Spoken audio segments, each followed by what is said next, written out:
on me about like not being unable to take it any longer because they are left alone to deal with people, their local communities who have no outlet. And I can tell you many stories about how the current cabinet has treated, these heroes in my view, because they were the ones who kept society afloat. I'm an ex-Goldman Sachs banker. I have many friends from Goldman Sachs during COVID in Manhattan who went off to their vacation homes in the Hamptons or in Florida or wherever they went. And, my partner at the time and I, like he was a nurse practitioner at the NYU Langone Hospital, was there in the ICU every night shifts, the same mask for 2 weeks because of the lack of PPE. And, I saw the stark difference, of who keeps society afloat at times of crisis. And we need to take care of these people because we depend on them. And their disposable income that they have from their service at this time of our historical cycle in the country is despicable. They're unable to educate their kids. They're unable to pay their bills. And they're the people we depend on during a pandemic, during a fire, a wildfire. If, God forbid, if there's a defense issue. We need a big recalibration about how we think about our economy. I saw the Prime Minister thank you in a jocular way about the ranking that the Economist gave the country, joking that the visits paid off. Unfortunately, people don't eat the Economist ranking for breakfast. People are struggling, and I saw that across the country.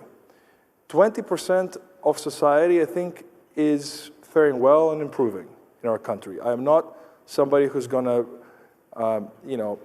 paint something in a way that's one size fits all. There is a part of society that is feeling a decent amount of well-being and is optimistic about their future prospects. I think 80% of society, that's my empirical, let's say, the empirical evidence I've collected is that 80% of society, having spoken to thousands and thousands of people, and I've spent a lot of time out not only campaigning, but also listening to people. I take notes from when people talk to me out there. I connect them to people that can be helpful to them. I think 80% of the country is either stagnant or actually in panic mode. And rest assured that the image that we portray is sometimes, with the convergence that parts of Athens and industry and the islands have, doesn't filter through all the way down. And we see that in the Eurostat numbers as well. We're the second from the bottom when it comes to purchasing power. Why is that? And I'll close with this and then I'll pass it back to you. Why is it that our country has been a member of the European Economic Community, the European Community, the European Union since 1981? We're like 43, 44 years now in the European Union, let's say. And we were the 10th member to join, the first poor member to join compared to Benelux, etc. Why is it that so many other countries have surpassed us? The one time that our purchasing power and the GDP per capita converged or came close to converging with the EU average was in 2007. And we know what happened after. So it was all fictitious and leverage. Why is it? Why is it that we're the worst country when it comes to youth 18 to 35 years of age, myself being 36, living in their childhood bedroom still, 72% of youth? Why have we failed? And the answer is, and I'll close with this, it's political leadership.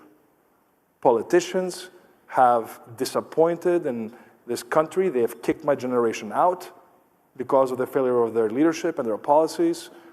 And it is, I think, a real societal need and requirement going forward, frankly, that the older generations let my generation fix the issues. Right. We deserve the chance to return to our country and to make this country prosperous. Yeah. So that, when you say that, there's political leaders of of both parties that have Of been all in power over time. But I wanted to ask... Syriza governed only one time, but of all parties. I want to come on to some of your solutions to this in a moment, but you mentioned yourself, 9 months, you came to our event last year just after taking over as party leader. What have you learned in these 9 months? What are your main takeaways from both in your role as party leader and about Greece? I've learned that the most important thing to do as a leader is to listen to people. And by listening, you learn, and you have a compass for what it is you want to achieve. And it's very easy to be tempted by shortcuts to get to your goal, but that one needs to be true to himself or herself if the path is worth it. And believe me that I truly mean this. I've tried to deal with people with good faith, in good faith, meaning actually try to integrate and unify the party and get over the stereotypes people might have had or their legacy feelings for the internal party dynamics, or within parliament, or in the country with some of the things from the Syriza legacy that were tough on society.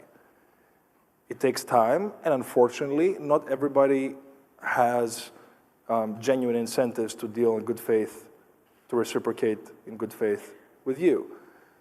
I've genuinely tried to do that. From that point on, I'm no fool. Like, I will do what needs to be done so that we can get a government that is genuinely for the people and without any type of dependencies. I think the Greek people should know that if I am their prime minister, I will not need to get anyone's permission to do what is right for the societal whole, and especially for labor, and especially for people who are at the outskirts of society. We have more than 26% of the country dealing with poverty and the risk of social exclusion.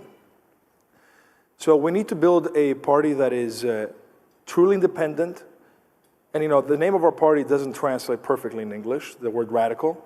What it tries to say is that we are groundbreaking, right? That we can bring positive radical changes. Well, we have some huge issues that have never been resolved in our country, and maybe some radical thinking here and there might be good for our country. So what is the direction you want to take your party in? As you hinted, not everybody has been happy with the direction you've moved it in. Some have left. Yeah. So how should we, outside the party, interpret the direction of travel? Is it towards the center? Is it to, or maybe these definitions are wrong? I think people get very confused with these definitions. They are shortcuts, they have content to them, but it's also nebulous. So we need to avoid the nebulous content and speak more in concise terms, in clear terms. I believe in the modern left.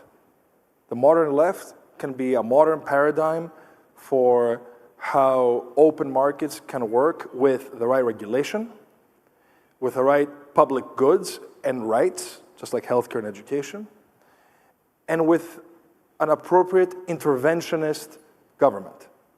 The issue I said before about the housing crisis for the youth, or the issue of public healthcare. I also saw the Prime Minister here discuss the healthcare challenges and that are huge. I mean, let me remind him that he's been Prime Minister for 5 years and that we've had a pandemic and all these funds from the EU, including funds from the RRF that could have used for healthcare. So the current position of the country in healthcare is despicable under his leadership. And mixing in private profit with healthcare, public healthcare, is not something that we are in favor of. It's two different priorities, and they need to be separate. So that is a modern left philosophy when it comes to markets and education and healthcare. When it comes to foreign policy, I have said very clearly that we are in favor of NATO, but only as a defensive alliance. We do not want our country to be dragged into adventures, that the US may may decide from time to time. We do not think that providing military equipment, to Ukraine necessarily a wise choice for our country, given the financial and our own geopolitical challenges that we have. There's other ways we can contribute. And we do agree with the Prime Minister on... Can I just be clear on that one, because it's an important one. Do you fully support Ukraine's defense against the Russian invasion? 1,000%. Yeah. And not only do we need to support it, we need to support it vociferously, because we too, as a peoples, had an invasion in Cyprus about 50 years ago. And Europe can't have two standards here. Europe can't apply a different standard to Ukraine than to Cyprus. We have a European capital that is divided this day in Europe. And the European Union should take a much more clear position on that. That is the ethical thing to do, and that is the policy consistent thing to do. So 100% we should support Ukraine and never recognize the Russian invasion or appease it. At the same time, by the way, we should recognize the state of Palestine now. Right now. What are we waiting for? Netanyahu's roadmap to leave no path for a two-state solution? To raise 80% of Gaza down to rubble, as if that's how you combat Hamas? We need to hold Israel accountable for its actions to so many civilians. Counterterrorism and slaughtering civilians is two different things.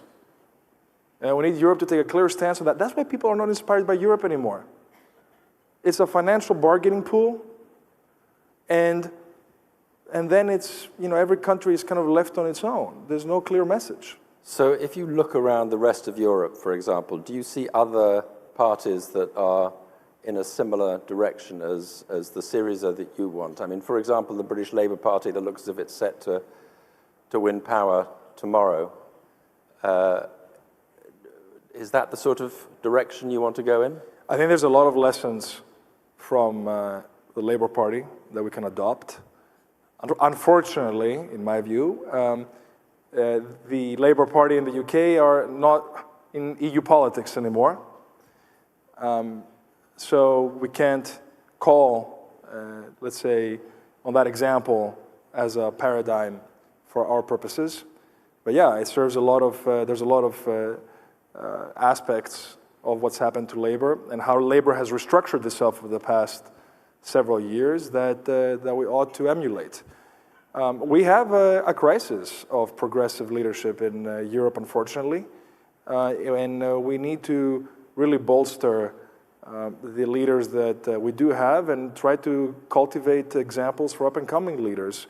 And we have only a few examples in Europe right now to point to, but I do think, and I'm confident, that the pendulum will swing back our way, because when people realize that dealing with issues on their own with a stringent neoliberal, let's say, policy framework, when they realize that that doesn't actually solve the issues, they will have to go toward a much more government-oriented. And when you say back approach. your way, do you think that the Greek parties of the left need to get together? So for you and PASOK, for example, is that something that you could imagine, or is that never going to happen? I think I've answered that question 10 million times the past week, but let's... You can answer it again, it's all right, just for the sake of everybody in the room. The parties are not businesses to have mergers and acquisitions. Although, when you do merge, you do take on another party's debts. So perhaps that is an aspect to be discussed. PASOK has a very revered history, especially in the 80s, with Andreas Papandreou, who was a truly groundbreaking prime minister that I personally admire. At the same time, it's also one of the two governments that, as I said before in my introduction, caused my generation to leave the country, that led us to the current huge debt overload that we still have. Also, when it comes to an issue that I've been, I think, very vocal about, which is the equality in marriage issue, 35% of PASOK abstained from that vote. I think 33% of your democracy abstained from the vote. So the question is, what PASOK are we talking to? That's the issue when you're dealing with a center. It's not clear what your philosophy is. So, Not sure I heard no in there. I didn't hear no. No, as I said in Parliament, it's very important that we start working together on policy proposals. I'm sure that PASOK and Syriza can work together on the housing intervention program we need to have, on healthcare. I want to hear from PASOK if they want to recognize the state of Palestine now or after a roadmap. And we have a strong disagreement when it comes to the position on North Macedonia, but that's, let's say, old news at this point compared to other issues that are truly pressing for the people who are hurting out there. So we need to talk on policy proposals first. I mean, is PASOK progressive or not? I can tell you in very clear terms that Syriza is very progressive, that Syriza will not compromise with, let's say, the entrenched interests of a crony capitalist system, which is exactly what the Greek capitalist system is. We will absolutely make changes that will hurt some interests and will help others, because there's sectors such as the construction sector that will benefit from our program. Because we want to decentralize the country out of Athens. We want to build small university campuses to bring back scientists from overseas and create hubs around the universities that we have. So we want to invest in innovation with big government does not mean big spending or big waste. I guarantee you that the Greek state right now has a massive amount of waste. A lot of it is via regional governments and these development companies that have direct contracts. And a lot of it is in sectors that are oligopolies, which even the European Union has confirmed, such as and certainly the Prime Minister's predecessor spoke to in his speech 2 days ago, such as the banking sector and the electricity sector. I mean, having a utility have a profit margin of 15 and 20% is absurd. Utilities in the US, as you may know, are like bonds. They're considered safer than bonds, than government bonds. And here it's like an ATM machine that keeps on giving. And I saw the Minister of Finance, who, unfortunately, I don't want this to sound as a personal attack per se, but unfortunately has never worked in the real economy. I think a Minister of the Economy and Finance should actually have some experience in business before taking over that job. Actually now said that if banks don't change their fees on transactions and then the interest differential between deposits and loans, that he will proceed to some form of regulation. What has he been doing for so many years? What have they been doing? They're just letting Greek people get poor, to have record profits for the publicly traded companies in the Athens Stock Exchange. And I'm happy they have profits. We want all businesses to have profits. But when you can have 9 out of 10 small businesses have no access to bank financing and then have record profits in the Athens Stock Exchange, since when did Greece become the Wall Street of Wall Streets? Well, we have all these other issues. So we want to have a very clear message from other progressive forces that they are progressive like us, and there will be some red lines that we have, and we will see. But it needs to be born from the ground up. Nobody can force it. I am open, personally, to not being part of the problem here. If myself, my person, is the issue that a programmatic convergence will not materialize into a government, I promise you I will step down. I have no issue with being stuck to power or to prestige or anything like that. I want to be helpful. I genuinely have returned to my homeland to be helpful. If PASOK wants to coordinate on policies, I'm here to talk. We are here to talk. Syriza is here to talk and to try to do the right thing for the Greek people, and we see where it goes. Anybody trying to force situations from the outside will face a big counter-reaction from the Syriza base. And from the perspective of your own party, are you sure you carry them with you in this? I mean, you've had some defections. You have a Politburo meeting tomorrow. Is that an important one, that you're establishing direction? I think the party base, the thousands and thousands of voters and members of the party that we have, and new members that we have, they want Syriza to be strong. They don't want Syriza to melt into some type of amalgam that makes no sense. They don't want Syriza to compromise with entrenched interests. So that, for me, is a red line, right? Now, a strong Syriza can lead a process for a progressive alliance, as it is literally stated in our name. The people that you're speaking to who may have strong feelings about me right now actually want to force that alliance.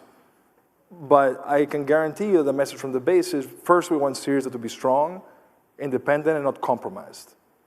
And then we need to let the right conditions take place to get to the result. Rest assured that we're not blind to what's happening out there. We see exactly what's going on. We see the policy failures that are taking place right now. And we know we will be called to take action for the Greek people when the time comes. The Prime Minister said 2027. You know, I believe him.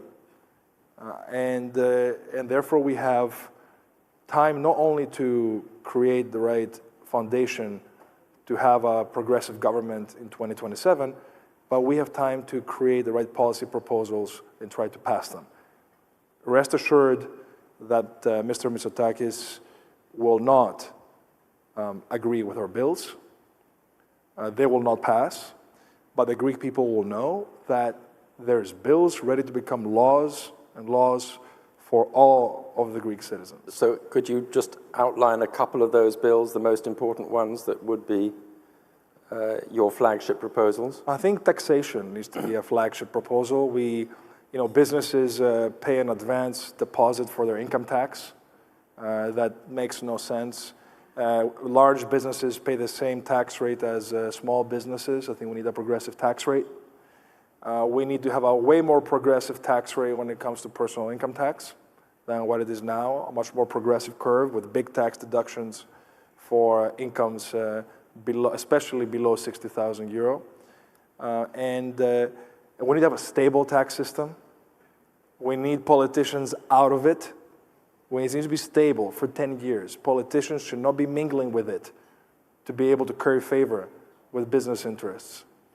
And we need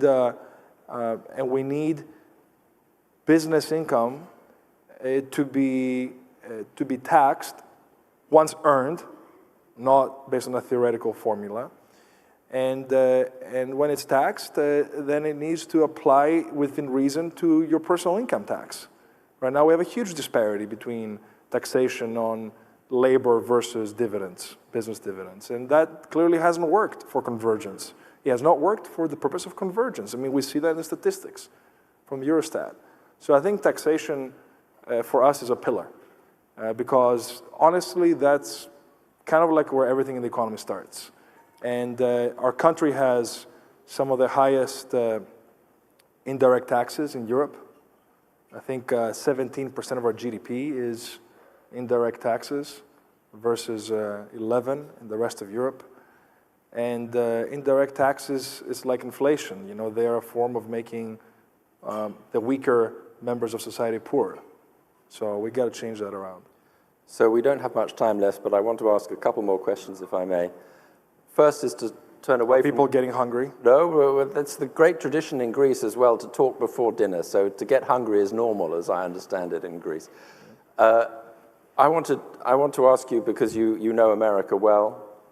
According to some Greeks, I should go back there. No, yeah. But you're here, but you watch, I'm sure, what happens in America very closely. So what do you make of the situation right now in America? I mean, everybody is following this with not just huge interest, but I mean, it matters hugely what the outcome of this election is in the United States. It does. It matters, obviously, for America, but it matters for Europe and for all America's allies. So do you have any thoughts about where things should go from here and where things might go from here?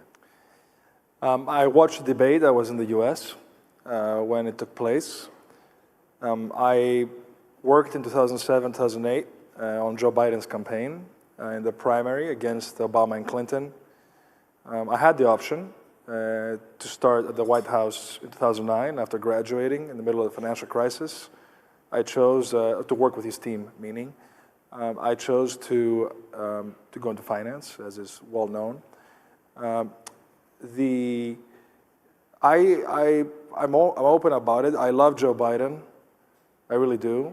I think he has balanced the right type of consensus, bipartisan politics with the right hard progressive politics, the policies that need to be implemented, such as with the student debt relief and the Inflation Act, and also his position on some foreign policy matters, not Palestine. I think that's a disappointment, to be clear.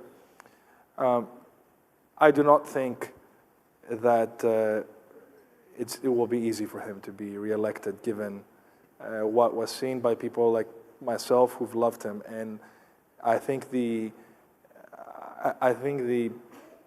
age is a real issue. I mean, he admits that. He says that it's a real issue.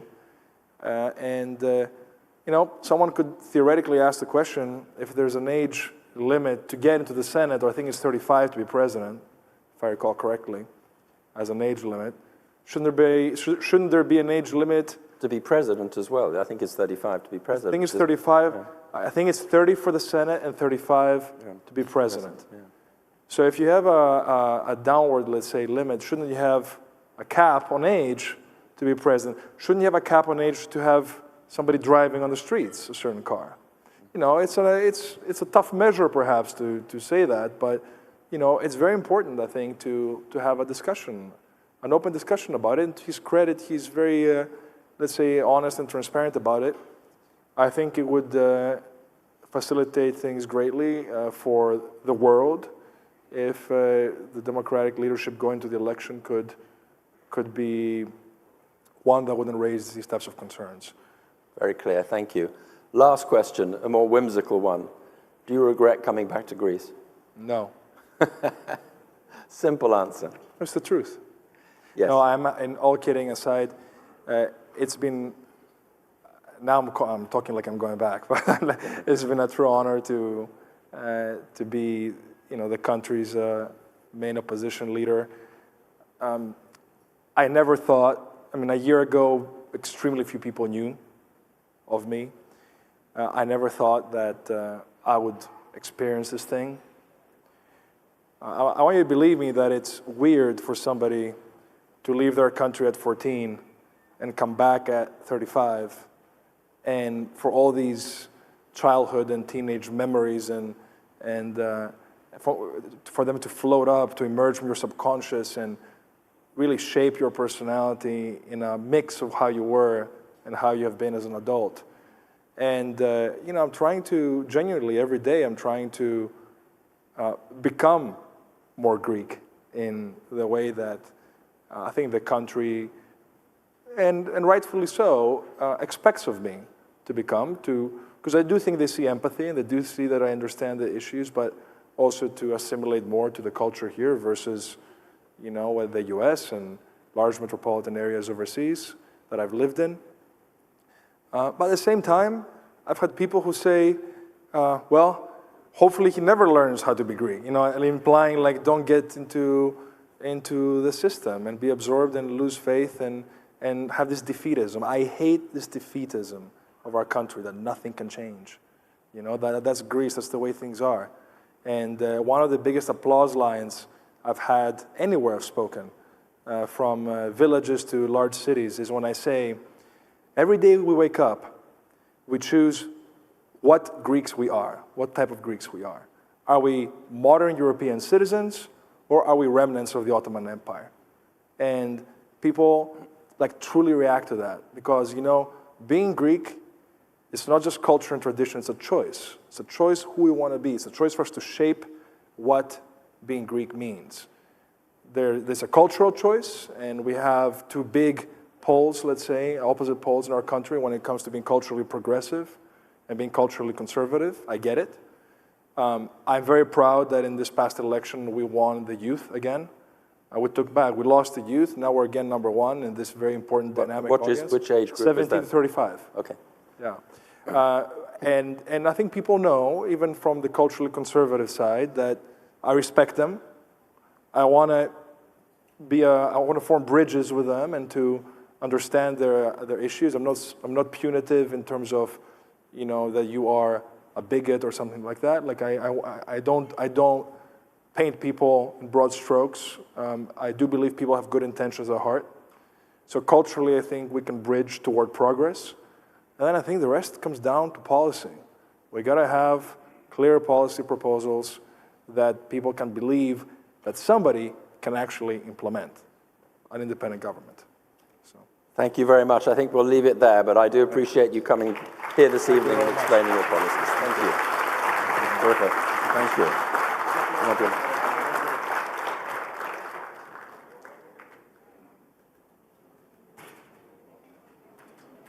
Don't be too uptight. Very good. Thank you.